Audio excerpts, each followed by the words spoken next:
Bismillahirrahmanirrahim. Assalamualaikum warahmatullahi wabarakatuh.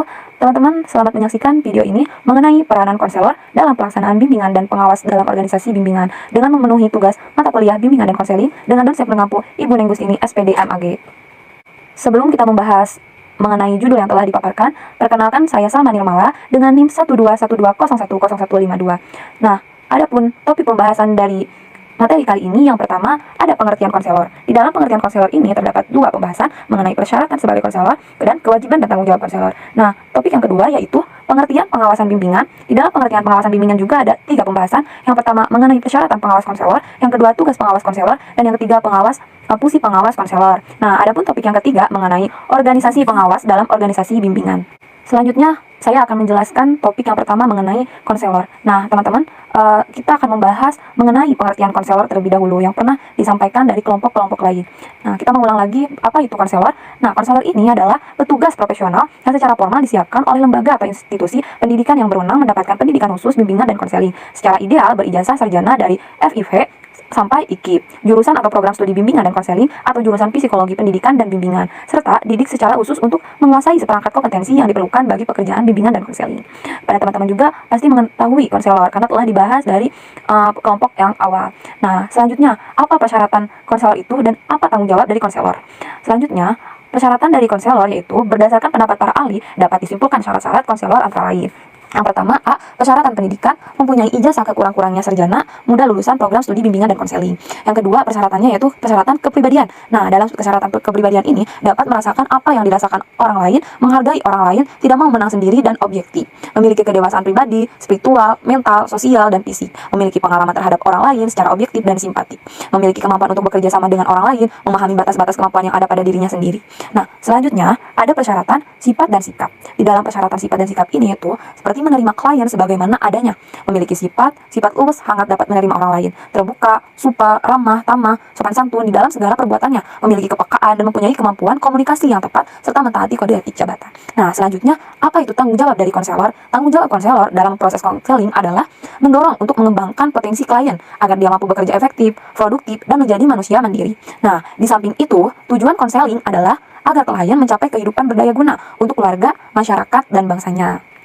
Selanjutnya ada pengawas bimbingan. Nah, apa pengawas bimbingan itu? Pengawas konselor atau pengawas bimbingan merupakan salah seorang anggota staf bimbingan yang bertindak selaku pengawas konselor, ialah penilik sekolah dan pengawas. Dapat kita simpulkan di dalam pendidikan kita juga, di dalam jurusan kita juga ada peran sebagai pengawas. Ada pelajaran mengenai supervisor. Nah, selaku petugas pendidikan, makanya perlu menaruh minat pada program bimbingan dan harus memiliki beberapa kualifikasi tertentu. Yang penting artinya dalam meningkatkan relasinya dengan anak didik serta dalam usahanya untuk turut membantu anak memecahkan masalah-masalah yang dihadapinya. Selanjutnya ada persyaratan pengawas konselor yang tadi telah dijelaskan bahwasanya persyaratan dari konselor. Sekarang ada persyaratan pengawas konselor. Yang pertama itu memiliki kemampuan yang mendalam untuk mengetahui dan memahami sifat-sifat seorang. Dari kelebihan yang jadi pengawas konselor ini harus memiliki kemampuan yang mendalam untuk mengetahui dan memahami sifat-sifat seorang. Jadi adanya kepekaan dalam dirinya. Selanjutnya, bahwa seorang pengawas konselor itu harus memiliki kepribadian yang seimbang dan kuat. Kuat di sini adalah kuat dari mental kepribadiannya. Selanjutnya harus simpatik tetapi tidak sentimental. Yang keempat, harus objektif pula dalam memberikan pertimbangan dan penilaian gitu.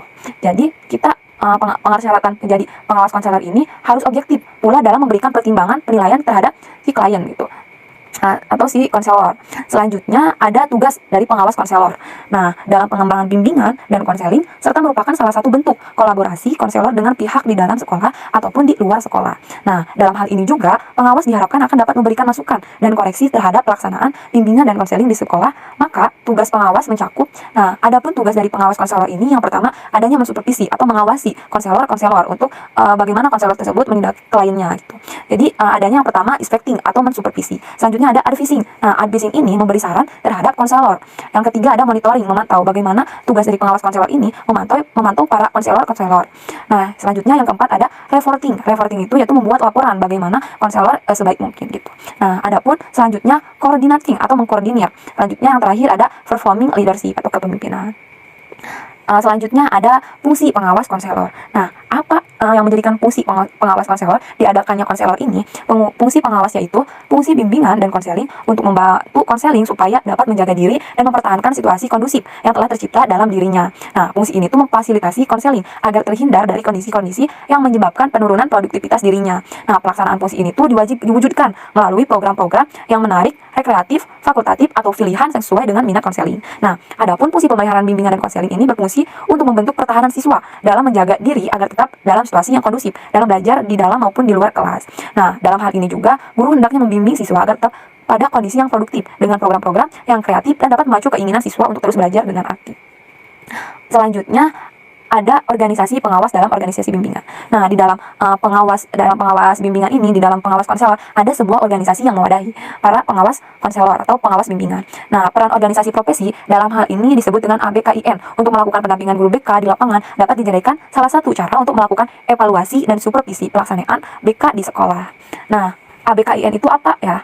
Singkatan dari apa? Nah, ABKIN itu singkatan dari Asosiasi Bimbingan dan Konseling Indonesia, yang merupakan lembaga organisasi bimbingan konseling tertinggi di Indonesia, dapat memainkan peran dengan menyediakan pelatihan bagi para pengawas terkait bimbingan dan konseling. Nah, ABKIN ini adalah organisasi profesi yang beranggotakan guru bimbingan dan konseling atau konselor. Nah, awalnya organisasi ini bernama Ikatan Petugas Bimbingan Indonesia yang didirikan pada tanggal 17 Desember 1975.